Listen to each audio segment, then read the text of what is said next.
Show me your friends, I'll show you your future. This is a quote or a saying that we've heard so many times. It's almost a cliche at this point. But fortunately or unfortunately, it's quite true. It's backed up even biblically.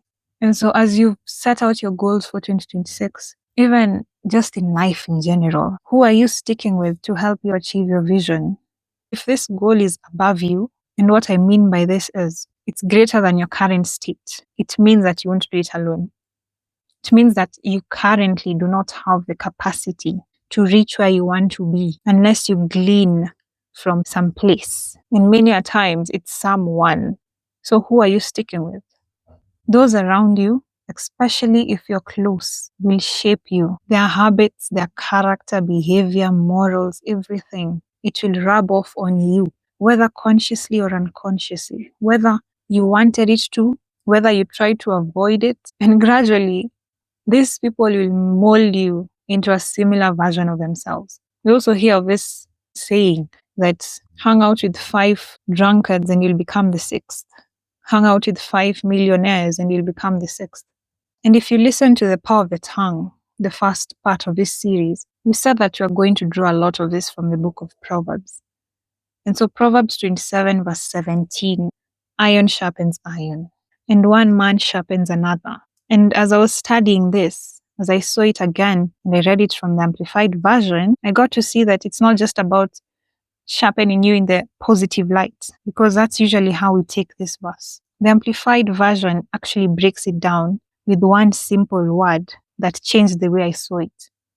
And it said that as iron sharpens iron, so one man sharpens and influences another through discussion. One man sharpens and influences. It can either be a negative or a positive one. This isn't just about uplifting one another. Another person can sharpen you and influence you in the wrong direction through the discussions that you have. And that's why I love the Amplified Version, because it will broaden your perspective on verses. And so as we've entered 2026, as we are moving deeper into the fear of the Lord, who do you want molding you?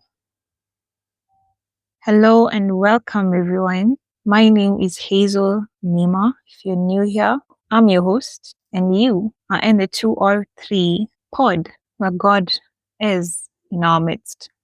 This is a podcast where we talk about vulnerabilities, we talk about modern day struggles, and we try and answer all of this from the God-given word. And so we said that for the month of January, we're going to do a 4-part series where we talk about 4 principles. We started with the power of the tongue, and today, one of my personal favorites, the power of our circle.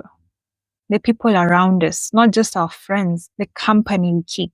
How do these people influence us, and how can we use the people around us to benefit us? It doesn't have to be the other way around. And actually, I really wrestled with what to speak about today.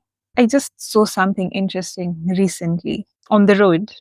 If you all are drivers, or you're at least accustomed to how driving works, when you have a T-junction, I think that's what it's called, when there's a main road and a slip road to another area, anyone on the main road has the right of way. So if someone's coming from a slip road into the main road, they'd have to wait for the main road to clear for them to enter. And so recently I saw this car of guys, about 4 guys within, and the car in front of us was passing.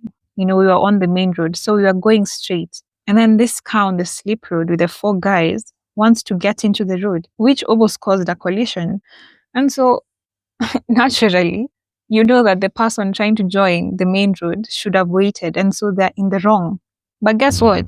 The driver starts cussing him out. And then all the other 3 guys in the car, almost at the same time, open their doors and they start shouting curse words at the same person. And the rest of us are like, but you're not in the wrong, first of all. And even if you weren't in the wrong, the offense does not even warranty the kind of response that you guys are giving. I can't even emphasize this enough. They were hurling curse words one after another, and they were saying the same things. The curse words are similar. The tone is similar. They almost look the same. Not gonna lie. They look like brothers or cousins, perhaps just close friends from the same community. And I'm like, You guys are all the same. Like, not even one person chose to sit down in the car and be calm. All four were hurling curse words. And the funny thing about this is Proverbs talks about such people. In Proverbs 22 verse 24, it's saying, do not even associate with a man given to angry outbursts, or go along with a hot-tempered man, or you will learn his undisciplined ways and get yourself trapped in a situation from which it is hard to escape. I read this verse and I remembered the guys, and I'm like, oh, that anger started from someone. Especially if they're not relatives, it started from one of the four. Guys, like, I kid you not, they looked like quadruplets with the way that they were acting. Proverbs is telling us, don't even associate with a man who's given to angry outbursts. Don't go along with hot-tempered men. You will learn their undisciplined ways. And I found that so interesting. Proverbs is such an insightful book of the Bible. I hope to finish it soon. What is the power of our circle? How do they influence us? How do they shape us? And most importantly, how can we turn the narrative around? So much so that we are the one controlling the narrative. So let's jump right at it. And to start this off by just highlighting how important your company is and how careful you should be when choosing the people that you'll be hanging around with. And we'll get the best example there ever is, Jesus. When Jesus was picking his disciples, many of us probably don't know this or overlook it, but he literally went to pray first. He went to pray first. In Luke chapter 6, verse 12, the subtopic is choosing the 12. And 12 is saying, now at this time, Jesus went off to the mountain to pray, and he spent the whole night in prayer to God. And then 13 is saying, when day came, he called his disciples and selected 12 of them, whom he also named apostles, which are special messengers, personally chosen representatives. And so before Jesus picked his representatives, he literally went to pray for a whole night. And I think of this and I really wonder why when the time comes for us to pick our circle, we take it so casually. People who we walk with every day, people we eat with, people we share our stuff with, people who we invite into our homes. We are so casual with them. We are so casual with such decisions. And even worse, people who just pick who their partners are going to be, as though friends are not a serious matter in itself. From Jesus, we get to see just how important it is to pick the right circle. Because remember, he had 12 disciples. But when it came down to the people who he'd share his intimate stuff with, he chose 3 guys. Simon Peter, James, and John. Period. 3 out of 12 who he could actually trust. And recently I was reading about the transfiguration of Jesus. The only people he went up to that place with are these 3 guys. Jesus was shining. There was Moses there. There was Elijah there. And then I believe it was Peter who now goes up to him and is like, okay, should we put up a tent for the 3 of you? And they were afraid. They were scared. And Jesus, he used to answer based on people's thoughts back then. He still does probably. And he probably sensed their fear. And he just told them, whatever you've seen here, do not mention to anyone. Like literally the same things that we say to our friends when we tell them our secrets and something very intimate. This is Jesus telling his 3 friends, whatever you've seen here, don't tell other guys. Like these are the 3 people that Jesus held near and dear to him and revealed the very intimate secrets of the kingdom. But now imagine if all 12 of them were there during that transfiguration. I'm sure someone like Judas would have even sold that information for even more money. But that's not to say that he wasn't part of his circle. So even when you're choosing the circle, the general guys, the mabeshte, I used to say like, nkona mabeshte wengi, but I have very few friends. Actually, I was glad to know that that's exactly what Jesus did. Because not every one of your mabeshte will be there for you in those moments, will be able to sustain your secrets. And sometimes we try to be so spiritual, like, oh, Jesus, and we don't really see him as a human being, of which he was flesh. He was 100% flesh and 100% God. And in this moment, he's portraying a very fleshy character. that we also have. We talk to our friends about things that hurt us, things that people don't even really know about you, and we tell them not to tell anyone. It just amazes me sometimes how Jesus actually portrayed human traits. We have similarities, and it just blows me away every time I discover another one. But back to the point, choosing our circle is very important. Jesus himself portrays that. And so as we are trying to achieve our goals, as we are trying to become better in our endeavors, or just go on with life as better people than we were before, who will you choose to glean from? Which also brings in the point of having mentors. You can have a mentor. Personally, I can't even think of one person who I can say is my mentor, like a general mentor. Perhaps just different people in different categories, like in spirituality, I look up to this person. In work ethic, I look up to this person. In how to just treat people better, I look up to this person. But one person, I don't think I do have a mentor. But who do you go to for advice? Who do you go to when things in your life are not working the way that you want them to? Instead of falling back into your old habits, who can actually keep you accountable? Or better yet, whose life are you looking at? Whose life can motivate you and can keep you going? Like, if this person did it, I can do it too. If this person was able to achieve it, I can achieve it too. And that's why I'm saying mentors can come in. But at the end of the day, some of these thoughts find us in the most random moments. They won't find you when you're on the way to the therapist. They won't find you when you're sitting down with your parents and they're giving you wise counsel. They find you when you're in school, you're in your apartment or hostel. You feel alone. You feel like giving up. Who is around you? Who can you glean from in that moment?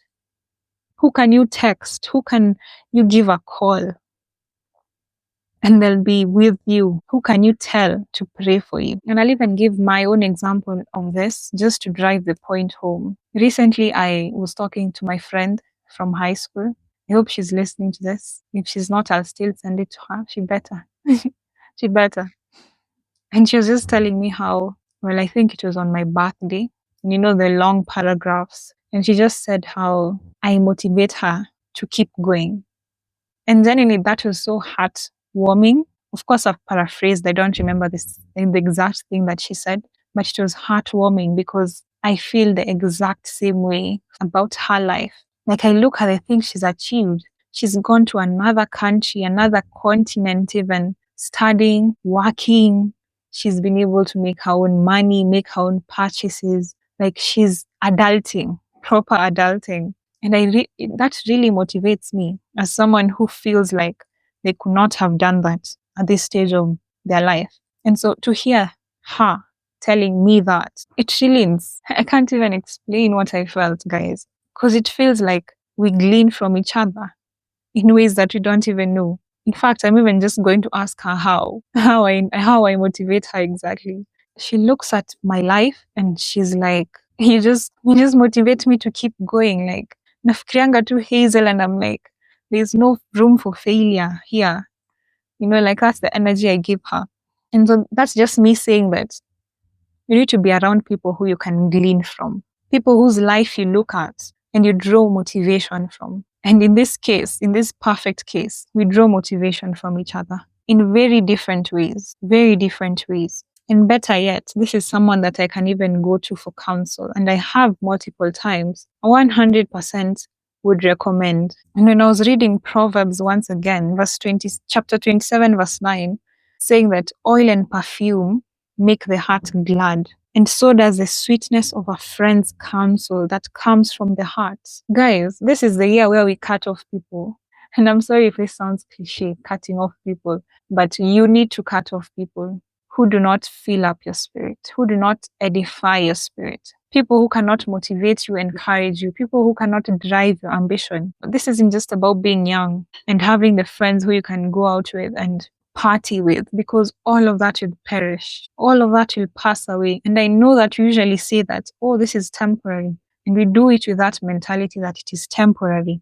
But I don't think that you ever know of the true repercussions of living your life with such people around you. Who can you glean from when your own life is not bearing the fruit of consistency, of discipline that you thought that it would? Will those be the people who are encouraging you? Will those be the people who are leading you on? Chances are there's envy among you, there's strife somewhere, there's a lot of gossip somewhere. You can know what's holding up a friendship by the fruit of it. What do I mean by this? What do you guys talk about when you're together? What places do you go to when you're together? What thoughts do you have of this person when you're not together? Even when you are together, because some people are so devious to the point where you might be talking so sweetly to someone, you might be cool in the physical sense, but in your mind, you hate this person. You genuinely despise this person. And funny enough, the Bible actually talks of such people. I don't know if any of you have heard that verse. As a man thinketh, so is he. The context was some people will give you food, will give you drink, and say, eat, drink to your full, but in their hearts, they're grieving the loss of helping you. They're grieving the money it probably took to feed you, to give you drink. Like these are people who genuinely do not have your best interest at heart. But what comes out in the physical looks okay. And that's why we actually need to pray about this. We need to pray about this. Because in the case of Jesus, he had so many disciples, so many followers. Somewhere in John 6, after he fed the 5,000, Jesus is like, are you guys followers or are you just fans of me? Paraphrasing, of course. And actually, after that interaction that he had with them, a lot of people just departed and they were like, oh, kumbe hata ubambi venye tulidhani. You need to pray because that's Jesus. He knew what to say to save them. But we always think that our company, people we have around us 24/7, we are inclined to think that they have our best interest at heart, or at the very least, that they don't despise us when they're talking to us. We don't know. We are not Jesus. We don't have that godly wisdom and all-knowing power. We need to pray. And that's how we can sieve them out. I hope that makes sense.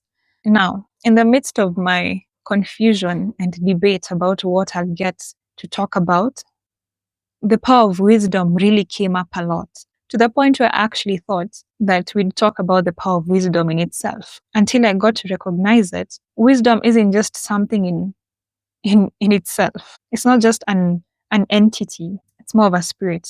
Throughout the whole book of Proverbs, wisdom is personified, referred to as a she, her. It's an actual spirit. It's a living being. The same way you can have the Holy Spirit and we're told not to grieve him, to chase him away. You can adopt the spirit of wisdom. And Proverbs talks a lot about taking heed of instruction. For wisdom is better than jewels. It's better than silver, gold. It's more precious than all of these things, more precious than rubies. Hold on to her, wisdom. It's not even about wisdom in itself. It's about how to apply wisdom in everything that we do. And so for the rest of the series, I hope to actually make that link between application of wisdom and these various principles. And so as you're choosing your circle and as you're recognizing the power of their influence in your life, you also have a part to play. You have a part in which it is mandatory for you to apply wisdom. We need to apply wisdom when picking our friends. And in light of that, we need to steer clear of certain people. You know how Jesus said, you shall know them by their fruits? Sometimes we see the fruit and we still choose to ignore. Oh, we've been friends since baby class. Oh, we've been through thick and thin. It doesn't matter. Genuinely, I've gotten to realize that better that friend of 1.5 years who has actually stuck by you through and through, who has shown you what friendship really is, who has been there for you, who you have even prayed about probably, and it's like, this is a solid friend. Better that person than a friendship that you're holding on to just because of time. This isn't family. You know, family can get away with that.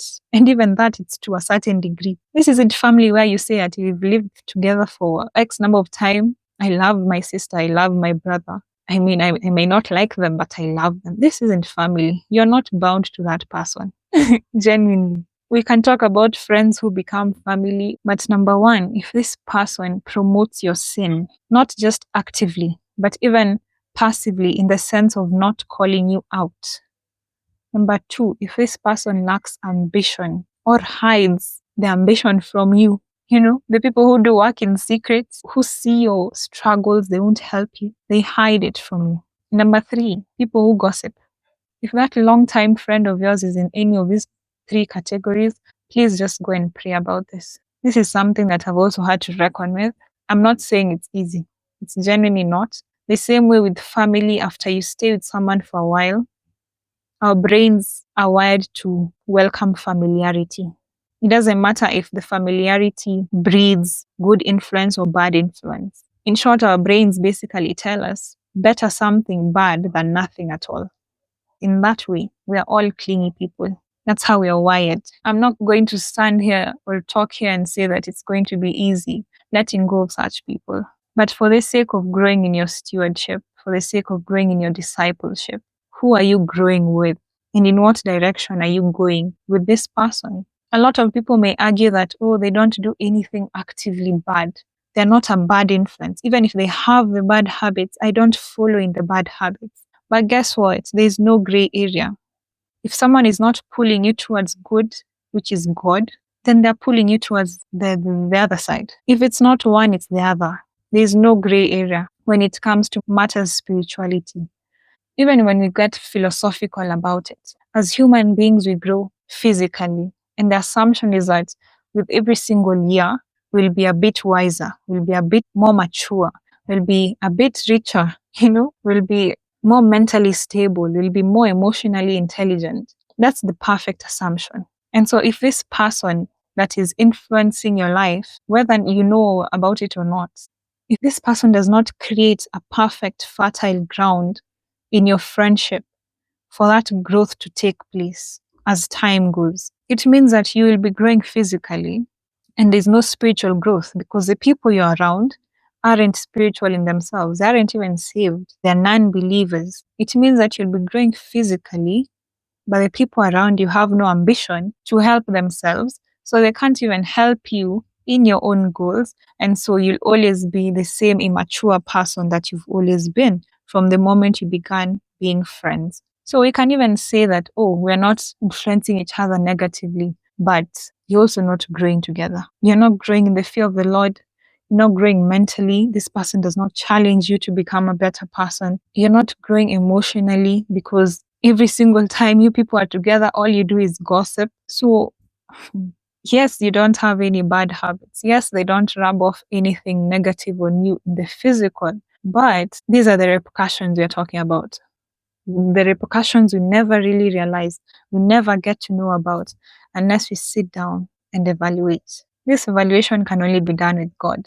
I'm not going to lie to you because there are things that we are blinded to. As we said, familiarity just blinds us sometimes. And that's the same logic of people who still stay in abusive relationships because they're familiar here. It may not be a good experience, but it's all they know. And as human beings, it's like we are more afraid of the unknown than we are of what is there in the present. Even if the present is unpleasant, it's almost a survival tactic that's just wired into us. But you also need to recognize and to come out of that. And that's not natural. It's not human to come out of that on your own. That's why we're saying you need God to evaluate this. I hope you're still together. Don't stay with people who promote your sin. We'll read that from Proverbs 23 verse 20. Do not associate with heavy drinkers of wine or with gluttonous eaters of meat. And I was like, eaters of meat? Well, hapo amenikamata. But then there was a footnote and it gave all these other verses as references. So I went deeper because I'm like, ain't no way we are talking about people who eat meat here. And people who drink wine. Perhaps that was a thing for the Hebrew people.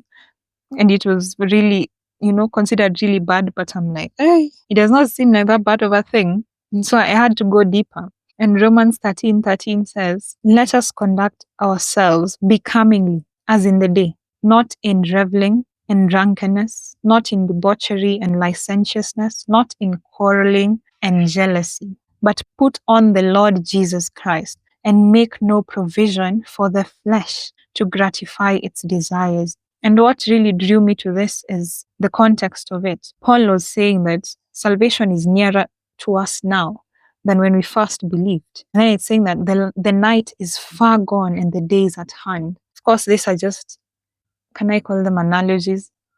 But the day represents the light and the night represents darkness. And so holding fast to that understanding, Ephesians 5 verse 1 to 11 now says, be imitators of God and be as beloved children. Walk in love as Christ loved us and gave himself up for us as a fragrant offering and sacrifice to God.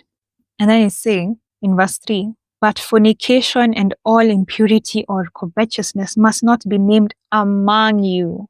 It's not just in you, among you. Fornication, all impurity or covetousness must not be named among you, as is fitting among saints. So even in this context, Paul is already talking about believers, but we're going to get to that. We're going to get to friendship with non-believers. It's saying, let there be no filthiness, no silly talk, no levity, which are not fitting, but instead let there be thanksgiving. Yeah? No filthiness, no silly talk. No silly talk, however you want to interpret that. Be sure of this, that no fornicator or impure man or one who is covetous has any inheritance in the kingdom of Christ. And then it's saying, let no one deceive you with empty words, for it is because of those things that the wrath of God comes upon the sons of disobedience. Now, verse 7 to 11 is the part that really drew me, that really tied this all together. It's saying, therefore, do not associate with them. And it's funny because he's saying, let not all of this be seen among you, yeah? But if it is there, do not associate with them. Them not being the traits, them is the people. You cannot separate the traits from the people. You cannot have idolatry without an idolater, right? You cannot have covetousness without one who is coveting. So Paul is telling us, do not associate with them, people who now have these traits. It's continuing in verse 8 that, for once you are in darkness. You see now the link between this and Romans. For once you are in darkness. It's now giving us the context of the night and the day. You are in darkness, but now you are light in the Lord. Walk as children of light. Verse 9, for the fruit of light is found in all that is good and right and true. Then 10 is saying, and try to learn what is pleasing to the Lord. Then 11, listen to 11.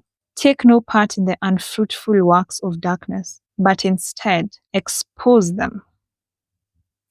Expose them. That person who cannot control their drink, and you just see them falling into that abyss, that hole that they cannot get themselves out of, because as a believer, you know and you recognize that that is a stronghold, and it's not just physical. It's not enough for you to just be their friend and let them continue. If that's the company that you keep, you ought to be the light. You ought to be the light, because for once you are in darkness, just like that person, just like them, just like any other person who has not received Christ and is still trapped in their sin, thinking that they're in control. You are also in that darkness, but now you're children of light. So don't take part in the darkness, expose it, because you are now the light. I know that this seemed like I was going to say that, oh, all your friends should be believers. It's not realistic. It really is not, because at the end of the day, our mission on earth here is not to associate with believers and have a community and seclude ourselves. It's to make disciples of all nations. All nations does not mean we start traveling to Asia and find strangers to bring into salvation. We start with those around us. And so, of course, we are going to be in a workplace where everyone else is into corruption, where everyone else is into fraud, and yet you are the light there. Of course, you are going to be in school setups where everyone else parties and drinks and cheats in examinations, but you are the light there. That's what you are being told by Paul. If at all you must be that person who is around them, you're not supposed to walk in that darkness like them. It's not majority wins. You are a son of light. So be the light in the darkness. And that's the most realistic situation, because many a times it is so hard to find friends who are equally yoked. We'll get to that. But that's on people who promote your sin, people who don't call you out because they're also inside the sin. Or as people who are in darkness in other ways, they don't see the sin in what you're doing. I've been in such situations where I have opened up about something I'm struggling with. I mean, an addiction, a stronghold. Let me just say this. My experience when I was telling people who are also in darkness, like me at the time, my experience with telling such people about sins that I was in and addictions and strongholds versus my experience telling people who are saved, who are walking in the way of God, has been so different. To the point where with one, I actually say it boldly with my chest. Like we're all in darkness together. It does not matter what I've done. You can't judge me. Boldly. And even for a period of time, it didn't even faze me. I could literally shout from the rooftops about the sins that I was in. I did not bat an eye, even when they were telling me, same. I mean, it's whatever, like, and those were the people I was surrounding myself with. Not just that, but they even introduced me into more sinful, more sinful activities. But as I grew, as I got closer to God and I got to see that in fact, I am in bondage, madam, this is nothing to be bragging about. When I finally came to that revelation, when the blindfold was off, having to confess that to someone else felt like, I felt ashamed. Paul was right. Like, what is the benefit of all of these things that you are now ashamed of? And that's where the power of our circle comes in. Because if you're around people who are also in darkness, you who has just been introduced to light will go back to that darkness. You will have no one to keep you accountable, no one to pray for you, no one to hold your hand and tell you that, okay, I've also been going through this. How can we do this together? In darkness, there's no shame. There's no shame in darkness. You can do anything. You can go and strip and start running down the street and feel nothing. Like, darkness is crazy. The experience there, I don't even know why it's like that. Like, I'm even going to search because I'm intrigued at this point. Why are we so comfortable in sin?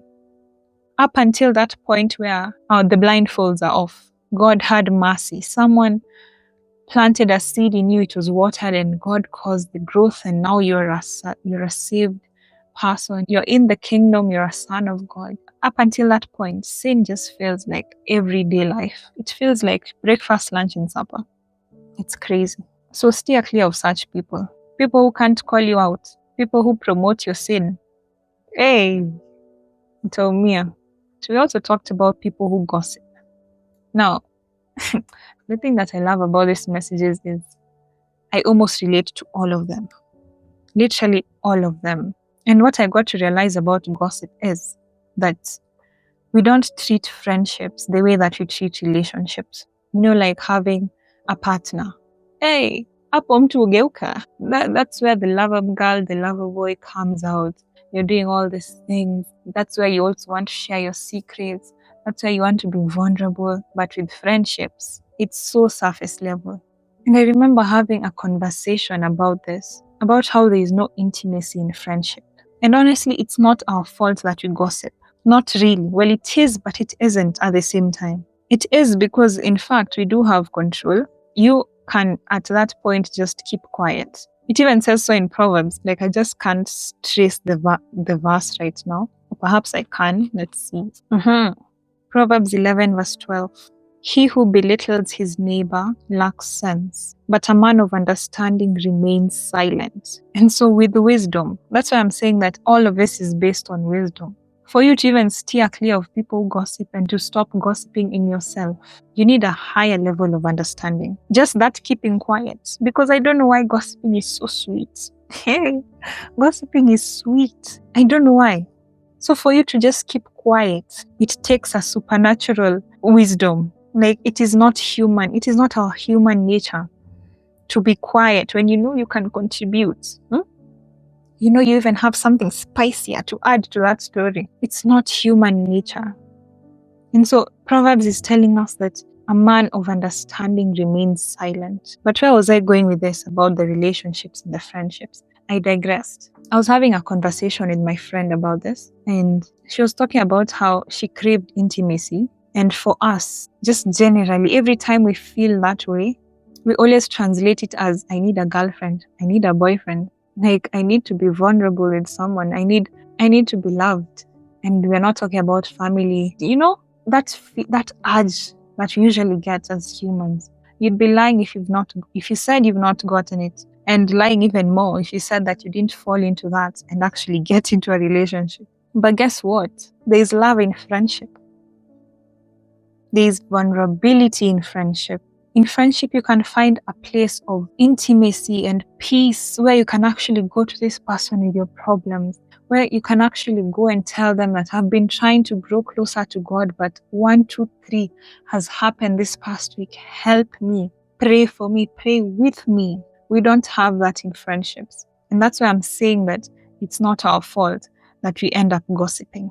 Because what else will you talk about? If you can't be vulnerable, if you can't trust this person with your secrets, what else will you talk about? You do not want to look within and share your intimate stuff with them. So now we are reduced to sharing about other people. So yes, it's our fault because we have the power to be silent, but it's also not our fault because we've not been introduced to a higher understanding of what a friendship actually can be. And I'm so thankful to God because a time like this last year, I would not have imagined that I'd have the quality of friendships that I do right now. It was in my prayer points. I was like, God, give me this as a birthday present. I don't know if you guys ask for birthday presents from God. I mean, it sounds weird, but to the God who can liberally supply all our needs according to his riches, I don't think it's weird. Try it. So I asked him. I wrote a whole list on my birthday. I was even crying. I was like, I can't live yet another year this way. I feel like I fell into that trap of, intimacy has to be in a relationship. And I was in a relationship, but I still felt empty because what I didn't understand is I needed a sort of love that was, first of all, platonic. Yeah. And second of all, based on accountability and just growth. I really needed to grow at that time of my life. I just didn't know it. Of course, now looking back, I'm like, hey, you are immature, my girl. You are immature. But anyway, I still probably am immature to my 20-something-year-old self, 30-something-year-old self. But I'm just grateful that God actually granted me that desire. And it came in the most beautiful way because not only do I have quality friendships, but they're godly kingdom friendships. Like, I could even cry now. I can't even explain to you how much thing was on my mind, in my prayers, in my journal, everything. Godly friendships. I've been passed through a point in my life whereby my friendships felt superficial. They were based on gossip. They just left me feeling empty. Like how you're not even excited to see someone because of how you feel afterwards. You just feel drained. You can't even understand why. Hawajakutusi, they've not said anything bad about you, but they just drain your energy. They drain your spirit instead of edifying you. I've been out with friends and I came home and cried. I've been out in high school. High school was the worst. Okay, was it? It was bad. It was bad for my spiritual girl. Yeah, it was really bad. That's where I got introduced to every single form of sexual sin that you can ever think of. And that was through my company. Nothing less, nothing more. And so I've literally been almost, let me say almost, because I can't think of anything else, but I'm sure there is. But I have been through everything that can ever go wrong in friendships. Where someone is lying, where someone makes you feel like you're friends, and then past a certain period, or once they get something, it's like, misikujui, as in betrayal, mistrust, sin-based friendships, everything. And that's why this prayer point was so important for me. Getting people who I can actually be around and we'll talk about helpful things. Like, that felt foreign. It felt so foreign to the point where now that God has actually granted me that wish, I still go to him and I'm like, Lord, show me how to steward this friendship, because I've never been in a situation whereby I have a godly friend, whereby I have a loving friend, someone I can actually say I love, other than my family, someone who I care for, like they were my own sister. Like actually have to ask God, how do I even act? May not be the reason why this friendship fails because I'm still holding on to old habits. Remember what you said about familiarity. I know it's wrong to gaslight. I know it's wrong to manipulate. I know all these other toxic traits are wrong. I know gossiping is wrong, but it's all I've ever known in friendships. I have to go to God and ask Him to change me, change how I act in this friendship. It's that serious, guys. Like godly friends, your circle. Don't settle for quantity. You'd rather have 3 people by your side through and through. It doesn't matter if those birthday parties will be empty because those things pass away. Don't even compare yourself. Don't even compare yourself to other people and to what you see on social media. You don't know what's going on in those friendships. Never settle for less than what God has ordained for you because your people are out there. People who understand you are out there. People who will uplift you are out there. You don't have to settle for jealousy and envy in friendships. You don't have to settle for gossip. You don't have to settle for unequally yoked friendships. As I said, we need to treat it like we do relationships. If you wouldn't marry an unbeliever, why is your best friend an unbeliever? Especially if that's the person that you go with to tell about your struggles, about your goals, about your ambitions. And something that I got to realize is that the devil might not have direct access to you because you're a son of God. But since your friend, your best friend, your closest whatever is an unbeliever, is still under the clutches of the enemy now has a link to you. Because what do you expect that this person would tell you when you're telling them about your struggles? What do you think they would tell you when you tell them about your ambitions? Do you think that should be anything confirmed by God's word? Because the spirit that's backing up this person, no matter how good of a person they are, it's not of God. It's not from God. And you'll never be edified in the way that God intends for you to. Hey, Pastor, preach. Like God intends for us to be in community, but that's not the community that He's calling you to. Anyone that can drive you away from Him and His word is not anyone that He wants close to your life. That's why I'm saying we can be around non-believers. They can be in our circle, but you need to be the light. But when it comes to emotional stuff, the 3, your Peter, your James, and your John cannot be an unbeliever. Take all the 9 other disciples. Be the light to them. Be the light to your Mabeshti, but your closest friends, your James, your John, and your Peter, cannot be an unbeliever. You cannot afford to be unequally yoked with the people that you're letting into your intimate stuff. Because now imagine if, say, Peter was now the one to betray Jesus. He would now go out shouting about everything that Jesus said. Don't mention this to other people. He would now be the one, for example, to shout it from the rooftop. And that's the best case scenario. Genuinely, there's so much heart that such a person can actually bring to you. And they may not even realize it because we're all vessels. You are a vessel holding the Holy Spirit, but that person who is not saved, who does not have the Holy Spirit, very scary. Don't even mess. Genuinely, don't even mess. You can't afford to have those people in your circle, innermost circle. Anyway, personally, I think I didn't really know that you could have godly friendships. I didn't know you could have kingdom friends, people who call you to gospel concerts, people who invite you to their church for some worship nights, people who share verses with you because they thought of you, people who share sermons with you because it could help with your struggles. That's not something I ever knew I could have, and so I'm not taking it for granted. If I was to name the most valuable things in my life right now, that would be a top 3, easily. I cannot even explain to you guys how refreshing it is for my soul. Like, how you feel after you're from a date, it went well, there were laughs, everything. Now imagine feeling that after just talking with your friend. I was like, what? What was I looking for in a relationship? This is all I ever needed. Well, for now. For now. We talked about wisdom, how we're applying it in our circle. I won't name it directly. I hope you're seeing how it applies. Wisdom, the wisdom to keep quiet, the wisdom to turn away from people who promote sin, the wisdom to be the light, wisdom. As a parting shot, befriend people you want to look like. Now, this is the perfect scenario where you actually have a choice. The realistic scenario was you're surrounded by a lot of non-believers. In fact, very few of you are Christians, and the other guys who are Christians, they're lukewarm.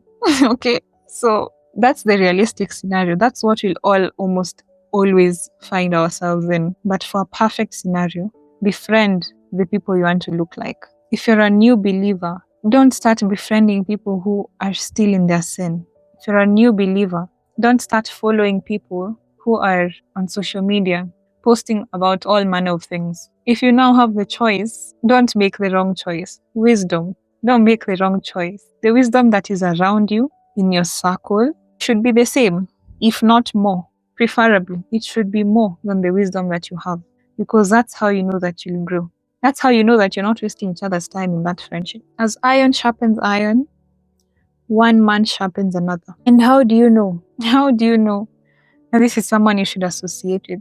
Because that's not to say that all Christians should be friends. Hey, my guy, we are all brothers and sisters in Christ, but not all of us should be friends, should be in each other's inner circle. James chapter 3 verse 13 to 18 says, "Who among you is wise and intelligent? Let him by his good conduct show his good deeds with the gentleness and humility of true wisdom. But if you have bitter jealousy and selfish ambition in your hearts, do not be arrogant, and as a result, be in defiance of the truth." We'll actually talk about jealousy and selfish ambition another day. But verse 15, "This superficial wisdom is not that which comes down from above, but is earthly, secular, natural, even demonic. For where jealousy and selfish ambition exist, there is disorder, unrest, rebellion, and every evil thing and morally degrading practice." And it's saying that 17. Now this is what you need to look out for. "The wisdom from above is first pure, morally and spiritually undefiled." Is your friendship pure? Aye. Number 2, peace-loving, courteous, considerate. Number 3, gentle. Number 4, reasonable and willing to listen. Number 5, full of compassion and good fruits. Number 6, it is unwavering, without self-righteous hypocrisy and self-serving guile. Let's just pause there. The wisdom from above. And that's why we say we need to apply wisdom in friendships. In fact, we might all be believers, but is the wisdom that is within us peace-loving? Is it pure? Is it full of compassion? These are the fruits now. Good fruits. So we've talked about a scenario where you are both non-believers. We've talked about you being the believer with an unbeliever. We've talked about you all being believers. This message applies to anyone. Whatever stage that you are in right now, check the power of your circle. Yes, we are all going to church, we all pray, but when it comes down to amongst yourself, is there hypocrisy? Are you guys gentle? Is that friendship morally and spiritually undefiled? I saw that and I was like, hey, Shukisha. Anyway, as we're closing a lot, but bear with me. James 5 verse 16. "Therefore, confess your sins to one another, pray for one another, that you may be healed. The prayer of a righteous man has great power in its effects." So today or tonight, make it a prayer point. Make it a point to pray for someone, genuinely, from your heart. Pray for that person like they're your brother or sister or mother. Pray for your friend. Make it a point right now, because the prayer of a righteous man has great power in its effects. Remember those 4 guys who put down this paralyzed man through the roof, because that's just how full that house was. And they wanted this guy to be healed by Jesus. That's actually in Mark 2 verse 3. "And they came, bringing to him a paralytic carried by 4 men. And when they could not get near him," being Jesus, "because of the crowd, they removed the roof." They removed the roof, guys, above Jesus. "And when they had an opening, they let down the pallet on which the paralytic lay. And when Jesus saw their faith, he said to the paralytic, 'My son, your sins are forgiven.'" Imagine that. This paralytic's sins were forgiven because of the faith of the friends. We're not even told they're friends, but like I'm imagining four men just went out of their way. They went through all that hassle. They removed a roof of a house, guys. They roped this person into the room just so he can get his healing. The prayer of a righteous man has great power. So for you to find that friend that you want, for you to continue being around the friends that you want in your life, make it a point to be that friend. Be one of those four men. If you want people to be there for you, be there for someone in your life. And that now comes down to you. Apply wisdom and find out who that person is. Apply wisdom, pray, and find out who that person can be. Pray for them. Pray for them like you are praying for yourself. That thing just blessed me. Their faith had this man's sins forgiven. And I think we read something like that before when you're talking about salvation, whereby you are so empowered in yourself that your life and how you behave leads other people to salvation.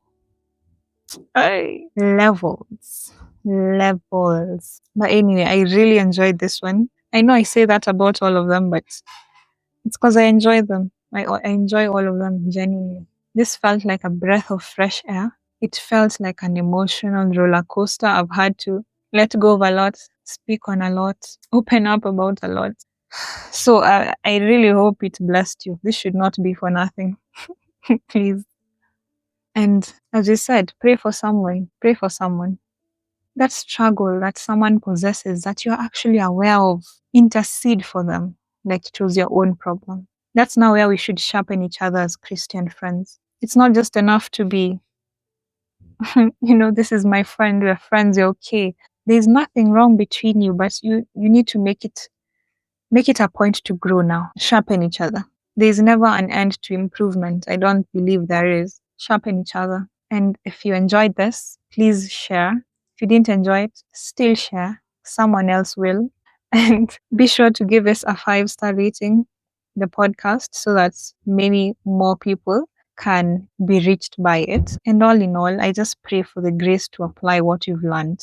The power of our circle. Let's stop being ignorant, because a lot of these things we actually know, but the application of that knowledge is wisdom. So pray for wisdom. James says, okay, I'm sorry, but James says, the book of James chapter 1 says that if any of you is lacking in wisdom, please ask. Like ask of the Lord, who gives to all men generously. So if the application is what's hindering you, pray for the wisdom to apply it. Thank you so much if you've listened up until this point, and I hope you have a lovely, an amazing, a blessed day or night. Bye.